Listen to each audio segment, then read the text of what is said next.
My name is Kate Robson-Brown and I'm the Director of the Jean Golding Institute, the University Research Institute for Data Science and Data Intensive Research. The Institute was launched 2 years ago and we had a kind of soft internal launch, but decided that 2 years on we would have a celebration of the work of the Institute over those 2 years. So we've drawn together all the projects that we have supported, the networking activities that we've undertaken, and also brought in key collaborators to talk about the ways in which they've engaged with the Jean Golding Institute. And we've made it all public and open so that anybody with an interest in data science in Bristol can come along and find a contact that might be useful for them, maybe find new ways of collaborating with the university and other industrial partners as well.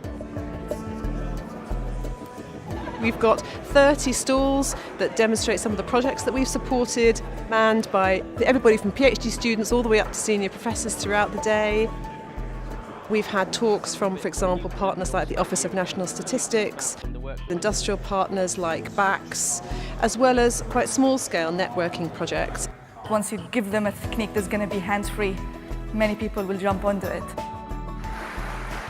With the keynote speakers, we wanted to highlight two different aspects of data science. We wanted to invite someone who was a really eminent statistician, so someone who's working in methodology, who's innovating and bringing new ways of analysing data.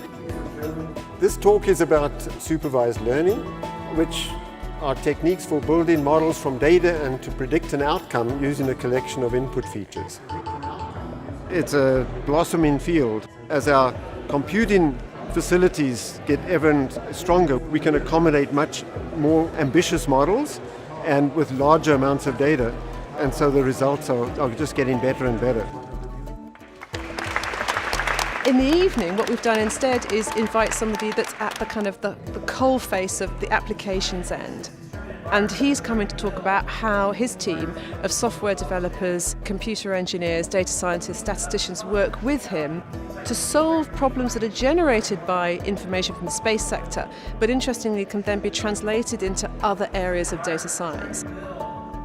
If there's anything that I'd love for you to walk away with today, it's the fact that fields like astrophysics, planetary science, and biology really are not that far apart. So I'm really impressed with the Jean Golding Institute. The breadth of research going on, the number of projects, and really I think just the engagement across the campus by all the faculty and different departments, which I see as really key to data science. Having Jean Golding here today was wonderful. We invited her to talk and I was delighted that she took us up on an offer. My life in data is a bit mind-boggling because it was never planned that way. I started life as a very pure mathematician. And she gave us a real insight into how data analytics particularly has been transformed during her lifetime. It makes me wonder what changes are afoot for me and the rest of my career.